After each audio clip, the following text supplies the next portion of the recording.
Hi, my name is Dave. I'm a degreed engineer, electrical and electronics, and also a mechanical engineer. We're here today to show you how you can shield the RF emitting from your smart meter to a level that is more safe than its existing installed condition.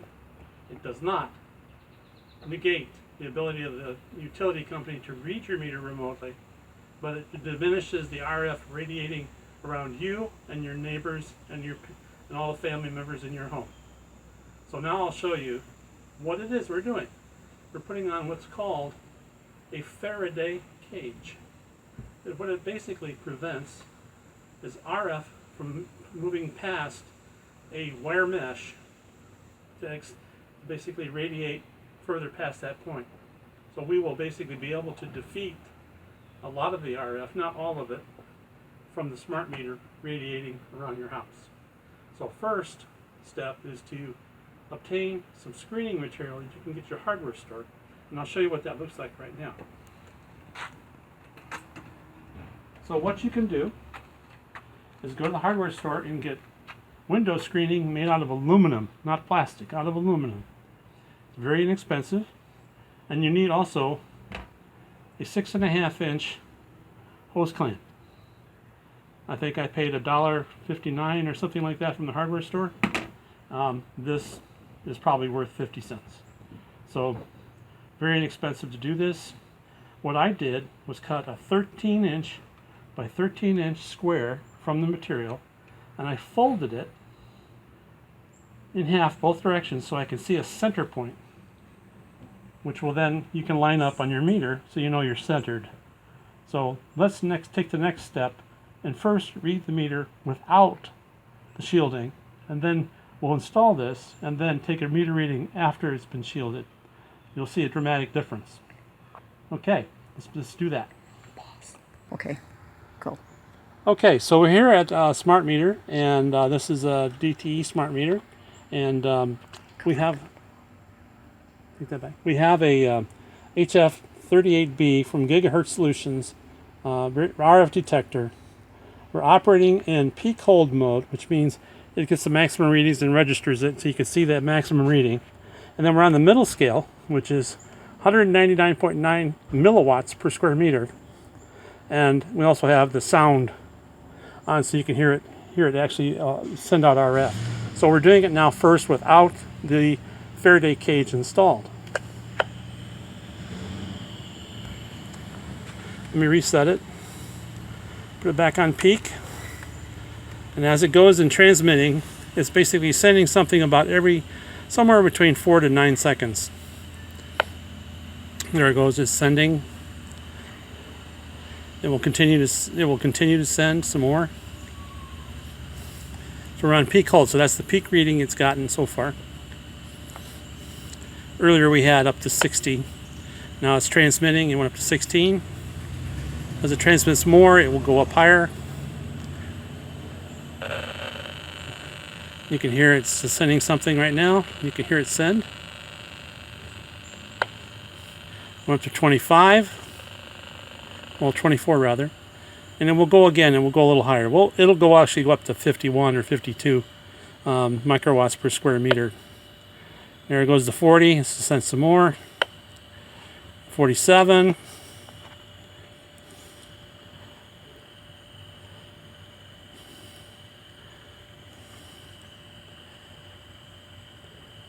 The radio emitting transmitter, there it goes to 53. Will continue to send every few seconds as you're observing more information. And I'm capturing the peak, not the actual real-time reading. I'm getting the peak reading so you can see exactly how much maximum radiation. So now it's 60.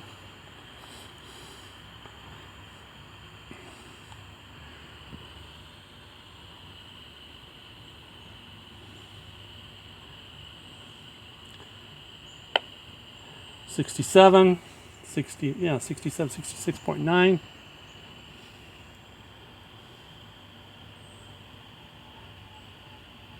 The amount of RF it sends out varies every few seconds. And so now it's at 73. So depends on what it's sending and how it's synchronizing with other meters in the neighborhood. So this is not sending it directly to DT, it's sending it to the next house. And the next house is also sending. So every house in the neighborhood is radiating. And you can see it's just every few seconds. It's not the once a day or 3 times a day or whatever the utility says for only a few seconds. It's actually transmitting constantly all day long.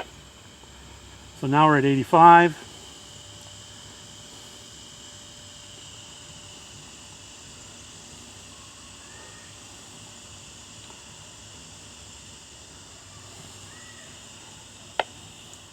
Now we're at 92. And this will just keep going up.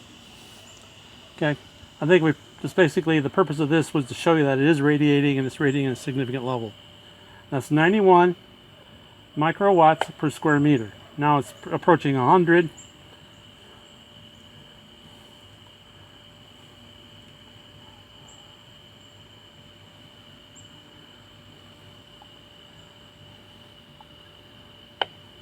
Over 100. It'll just keep going up and up. Okay, so until it gets to the maximum power that the transmitter on this RF meter sends, which is approximately 2 watts.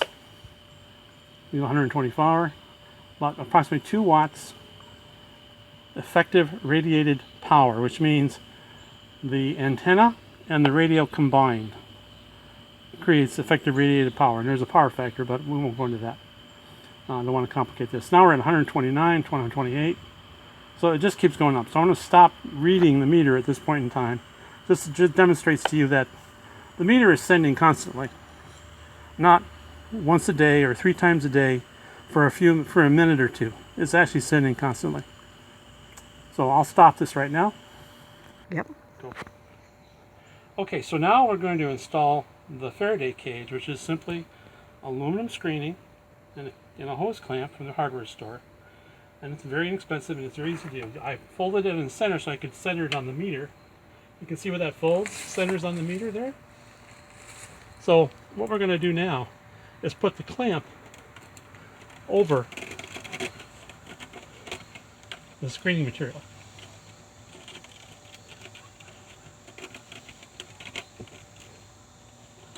Very easy to do. Make sure you cover the entire meter on both sides.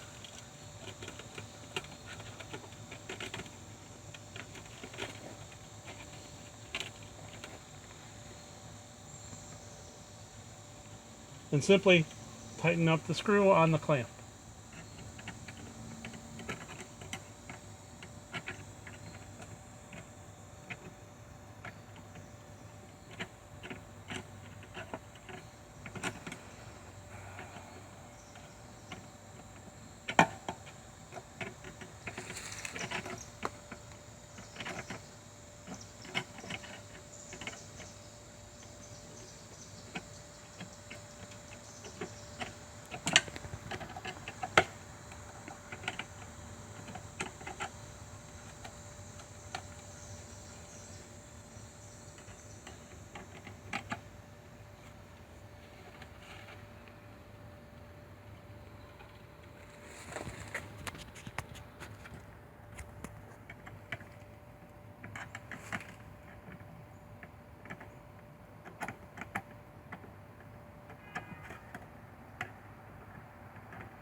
Okay, that seems to be pretty tight. You don't have to over tighten it, just enough to keep it on there.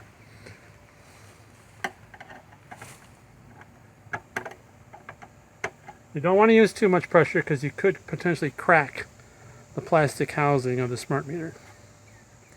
Now, to pretty it up, but you don't have to, you can trim the excess screening material with just a common pair of scissors.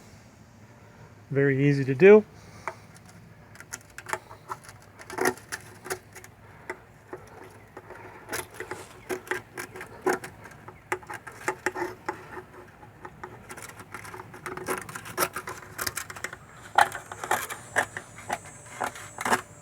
There we go.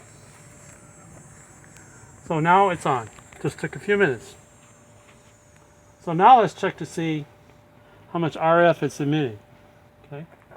I did previously test grounding the guard, the meter guard, to ground to see if that improved the actual RF elimination. But because it was connected to this screen, it actually took that short piece of wire from here to ground into an antenna. So grounding it does not seem to help. In fact, in some cases I saw readings that actually went above what it would be like without the ground wire on it. So my suggestion would be do it without the ground wire entirely. If you think that maybe adding a ground would be helpful, perhaps that will help you. But my experiment said not grounding it is probably the best way. So now, let's see how much RF we get out of the meter. Now it's reading 0.3, 8. That's on peak hold, same range we tested before. And I'm pretty close to the meter. I'm a foot away from the meter. Okay? As you can see, it's not anywhere near as close. So let's move back. All right? Let's try it from what we call the actual measurement that they use in the actual testing, about 3 meters, which is about 10 feet. So let's do that right now. Pause it, please. Okay, so now we're on about 4 feet, 5 feet away from the meter, and we're on peak hold, the same as before when we read the meter without the shield, and reading about 5.3 milliwatts per square meter, relatively low. And you can see it does go up a little bit because I'm tracking the peak, but nowhere near what it was before. So, like I said earlier, you can't completely eliminate it with the guard, but it dramatically reduces the amount. And as you can see before, we were already in the 50s, 60s at the same time frame previously, and we're not even close to that.